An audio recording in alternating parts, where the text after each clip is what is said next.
From July 27th, 10 a.m. to August 2nd, 8 p.m. is the Hisuian Discoveries event. Let's go through how to get the most out of this event. First, let's run through what's going down during the event. We will have the bonus of friendship interactions happening at double speed, which means every time you interact with a friend, it counts as 2 days instead of 1. Open up to 45 gifts a day during the event, send up to 150, and hold 30 gifts at a time. We also have the wild spawns of Zubat, Ponyta, Onyx, Hisuian Voltorb, Tangela, Eevee, Porygon, Apom, Hisuian Quillfish, Wurmple, Kricketot, Buizel, Krogunk, Drifloon, Bronzor, Pampur, and rare spawns for Electabuzz, Magmar, Octillery, and Gible, all spawning during the event. 7 kilometer eggs during the event will hatch Hisuian Growlithe, Hisuian Voltorb, Hisuian Quillfish, and Hisuian Sneasel. 1-star raids will have Unknown S, Sneasel, Roselia, Shinx, Pampur. 3 stars will have Chansey, Togetic, Kirlia, Wishcash. 5 stars, of course, Dialga, and Mega Raids for Mega Gengar. There will also be stickers you can get from spinning Pokestops, opening gifts, and purchase them in the in-game shop, and the Legends of Arceus avatar items will be available again in the game. Finally, there will be a Hisuian Braviary Raid Day from July 31st, 11 a.m. to July 31st, 2 p.m., which Hisuian Braviary will be spawning in raids everywhere with a shiny rate of 1 in 10. During this raid day, there will also be increased chance to get rare XL candy from in-person raids. You can get up to 5 free local raid passes from spinning gyms during the event and up to 2 hours after the event, and 50% more XP in raids. Finally, there's an exclusive collection challenge and also exclusive field research during the event. Now, I have to record this video since I'm going to watch Thor Love and Thunder tonight, so what I'm just going to do is I'm going to leave all the field research tasks in the pinned comments below, what the tasks are and what you get, as well as the collection challenge, and I will also link below LeakDuck, this website right here, in which once the event starts in Australia, they will update this website and you can find out what tasks get you what. Let's get right into the tips, starting with the best wild spawns, most meta-relevant ones that you should be looking out for during the event. Starting with Zubat, which evolves into Golbat, a great Pokemon for the Great League, as well as Crobat, being a great Pokemon for the Ultra League. Onyx, which evolves into Steelix. Steelix is a great Ultra League Pokemon, and of course we have Mega Steelix, which is a great Mega that doesn't do a lot of damage, but very useful Mega Boost of Steel type. Hisuian Voltorb evolving into Hisuian Electrode. Of course, you'll be able to use this Pokemon in the new Hisuian Cup, but this is also a good Pokemon for other Great League limited cups. We have Tangela evolving into Tangrowth, which is not a bad Great League and Ultra League Pokemon. Eevee, which evolves into some different evolutions. The best evolutions to get are probably going to be Umbreon, which is great for the Great League and the Ultra League, as well as Sylveon, which is great for the Ultra League, Master League, and as well as a decent Fairy type raid attacker. We have Wurmple, which only takes 12 candies to evolve, great to get a lot of XP through spamming evolutions. Drifloon, which evolves into Drifblim, a good Pokemon for some limited metas like the Sinnoh Cup and the Halloween Cup. We have Bronzor, which is great for Little Cup metas, although it was recently banned in the Little Cup remix. If it ever is allowed again, this Pokemon is great for that cup. And Krogunk evolving into Toxicroak, great for the Great League and Ultra League and limited cups. We also have Electabuzz evolving into Electivire. Shadow Electivire is the #1 electric type raid attacker in the game right now, so get those XL candies through catching Electabuzzes. Also, Electivire is not a bad Great League and Ultra League closer. Finally, we have Gible evolving into Garchomp. Of course, Garchomp does have a mega form you want to prepare for in the future, but also Garchomp currently in game, a great Master League Pokemon and a great Dragon and Ground type raid attacker. There is a total of 5 new Hisuian Pokemon available through 7 kilometer eggs and during the raid day. Let's quickly run through all these new Pokemon and if they're any good. As far as raids go, none of these Pokemon are going to be amazing. I will cycle through all of their best rankings on screen as you can see, but none of these are really going to take the top spots with their current data mined moveset. As far as PvP goes, again, nothing is going to be too crazy except for the Sneasler. On screen is a quick chart showing the matchups of these Pokemon. The more X's a Pokemon has, the better it does. And as you can see here, Sneasler easily has the most X's against the Great League meta, which means it beats the most amount of Pokemon. That's the Great League right there. This is going to be the Ultra League where Sneasler does best. You see how much of the Ultra League Sneasler is beating? And Overquill is probably the second best in the Ultra League. And then none of these Pokemon are really strong enough to compete in the Master League. But Hisuian Sneasel evolving into Sneasler is going to be the one to look out for PvP, and in raids, none of these are amazing. Now, when you Mega Evolve Pokemon in Pokemon Go, depending on the level of the Mega, you can get extra candy and extra XL candy for catching Pokemon. What Megas should we be Mega Evolving during this event? Taking a look at the spawn pool, there's a huge variety of different wild spawns, so it's all going to depend on what XL candy you want most. If you want more XLs for Electabuzz to work on those Shadow Electivires, you can evolve something like a Manectric or an Ampharos. Something like a Gible can evolve a Dragon or a Ground type Pokemon. Me, myself, I'm probably going to be evolving a Dragon type Pokemon because Dialga. Dialga is in raids, and I always recommend Mega Evolving to get extra candy for the raid boss, since those are the hardest candies to get compared to wild spawn. In the end though, take a look at the wild spawns, take a look at the raids, find out what Pokemon you want the XL candies for the most, and make your decision. You can also let me know in the comment section below what you'll be Mega Evolving and why. Let's quickly take a look at the raids as well during the event. Which ones are the best to go after? In the 1 stars, Unknown S is spawning. Of course, Unknowns usually have full odds in raids, so it's not really worth to go ahead and grind for that shiny. We also have Sneasel, which Shadow Weavile is one of the best Ice and Dark type raid attackers in the game right now, so great to get XL candies for the 1-star raids. Finally, also Roselia evolving into Roserade, which is not a bad Ultra League and Master League Pokemon, and also Poison and Grass type raid attacker. But using a raid pass on it doesn't feel the best. In the 3 stars, we have Chansey, which of course Chansey and Blissey, the best gym defenders in the game, and Chansey also is great for some limited Great League metas. Togetic, of course, which evolves into Togekiss.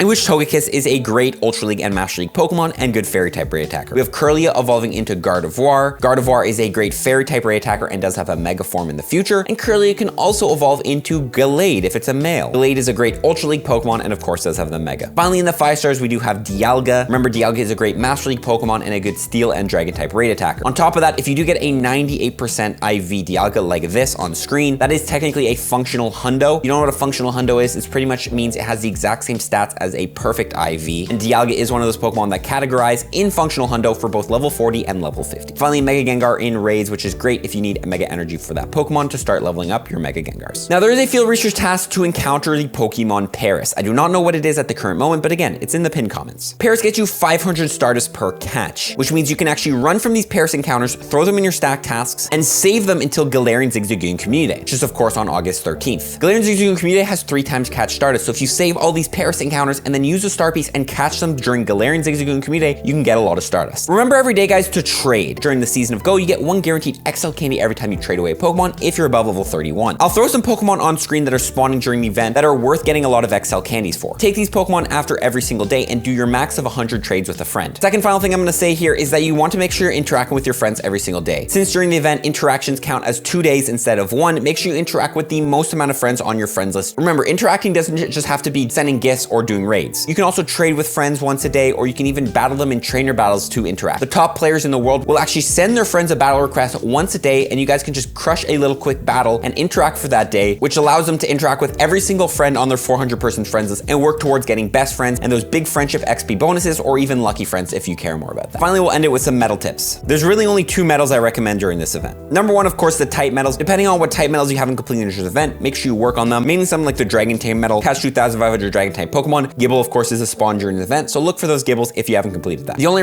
other medal I can think of during this event is the Rising Star medal, defeat 150 species of Pokemon in raids. Take a look at the raid roster we have and decide, hey, is there any of these Pokemon I have not raided in the past? If you haven't, raid them at least once to work on your Rising Star medal. That's pretty much the video, guys. Hope you guys enjoyed it. Let me know in the comment section your top tips, and also go ahead and check the pinned comments for all the research. I'm gonna be going to watch Thor: Love and Thunder tonight, so hopefully I enjoy it, but again, I won't have time to add the research to this video later, so it'll just be in the pinned comments. Good luck during the Hisuian event. Hopefully you guys are excited for these new Pokemon in Pokemon Go. We're gonna see you all in the next one. Follow up, everyone. Peace.